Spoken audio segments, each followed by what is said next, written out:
Kekhawatiran dalam hati membungkukkan orang, tetapi perkataan yang baik menggembirakan. Hari ini aku mau bikin oatmeal butter cookie. Ekonomis, hasilnya crispy, wangi, dan enak. Bikinnya juga gampang banget, langsung aja. Pertama-tama siapin bahan-bahannya dulu. Kemudian panaskan oven, karena ini bikinnya cepat sekali. Nah, aku pakai Quaker Oat yang seperti ini ya.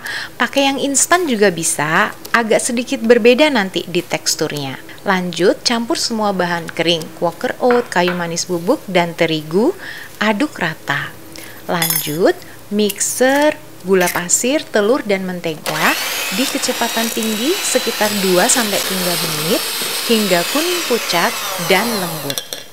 Satukan bahan kering ke adonan telur, aduk rata dengan spatula.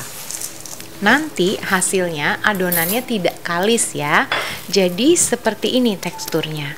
Supaya lebih mudah bisa dibentuk dengan sendok atau menggunakan tangan.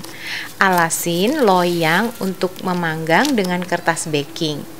Bisa juga diisi choco chip untuk hiasan atau kismis sesuai selera. Ukurannya juga bisa disesuaikan. Aku bikinnya agak besar ya. Oven kecil seperti ini bisa sekalian 2 loyang. Yang perlu diperhatikan, kalau sudah hampir matang, bisa dipindah ya loyang atas ke bawah dan sebaliknya.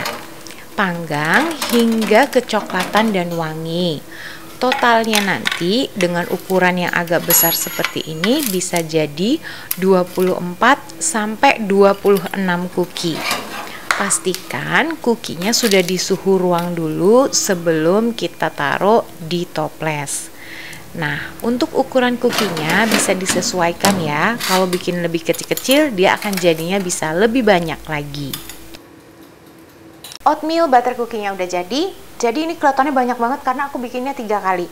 Yang pertama kali aku bikin itu dia terlalu banyak butter. Jadi pas udah matang pun dia terlalu lembek kayak gitu dan aku taruhnya terlalu banyak gula. Jadi aku adjust lagi. Aku bikin lagi yang kedua. Itu ini ya. Ini udah bagian pertama dan kedua udah sebagian dicemil-cemilin kayak gitu. Yang keduanya itu dia terlalu keras, jadi aku udah kurangin butternya, udah kurangin gulanya, ternyata tepungnya kebanyakan. Jadi keras hasilnya, aku kurang puas, aku bikin lagi. Dan ini adalah resep yang ketiga yang aku bagikan hari ini. Menurut aku ini udah mantap banget. Aku tunjukin hasilnya ya. Ini aku pakai choco chip yang tidak meleleh, bisa nggak usah pakai choco chip, yang plain aja kayak gini silahkan. Mau diisiin kismis, aku tambahin kismis kayak gini bisa juga. Aku coba yang plain deh, ini mantap ya. Top.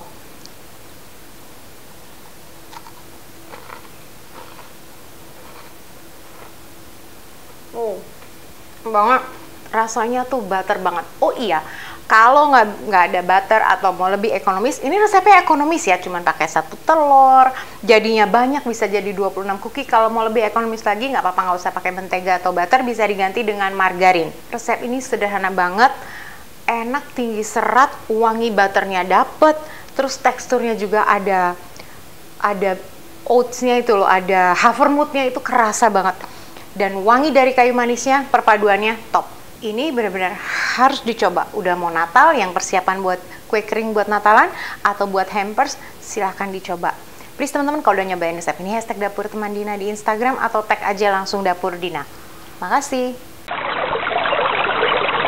Teman-teman, kalau mau disimpannya, sebaiknya dia udah di suhu ruangan dulu. Dan jangan ditiru ya, aku taruhnya di panci. Harusnya di toples ya, di toples kayak gini. Hari ini aku mau cerita tentang kejadian, ini udah lama banget sih ya kejadiannya. Ini pengalamanku sendiri secara pribadi. Aku punya celana andalan. Nah, kita pasti dong ya punya baju andalan, celana andalan, sepatu andalan. Aku punya celana andalanku itu buat kerja. Jadi sampai andalannya itu sampai cuci kering pakai, cuci kering pakai. Nah, karena aku sudah ada celana yang baru, aku tuh pakai aja deh ini dulu, nah gitu. Jadi aku tak simpen dulu aja si andalanku itu, celana andalan kerjaku itu. Nah, setelah beberapa lama itu, aku tuh, wah udah lama juga ya aku nggak pernah pakai celana aku itu. Nah, aku langsung cari gitu loh. Seingetku tuh aku taruhnya di lemari situ. Aku lihat nggak ada, nggak ketemu. Nah saat itu langsung, itu nggak bagus banget. Aku langsung berburuk sangka, langsung curigation. Dan yang lebih lagi yang nggak bagus banget itu, aku langsung bilang ke suamiku gitu loh, tahu nggak itu celanaku kayak gini, aduh pasti deh, pasti deh kayaknya gitu. Langsung ada kambing hitamnya. Saat itu suamiku, puji Tuhan ya, suamiku tuh bijaksana ya. Saat itu dia tuh sangat tenang dan bijaksana sekali, langsung bilang mungkin salah taruh, coba lihat dulu di tempat yang lain. Nggak mungkin, aku ingatku tempatnya taruh di sini, orang itu celana kok aku selalu simpannya kayak blablabla.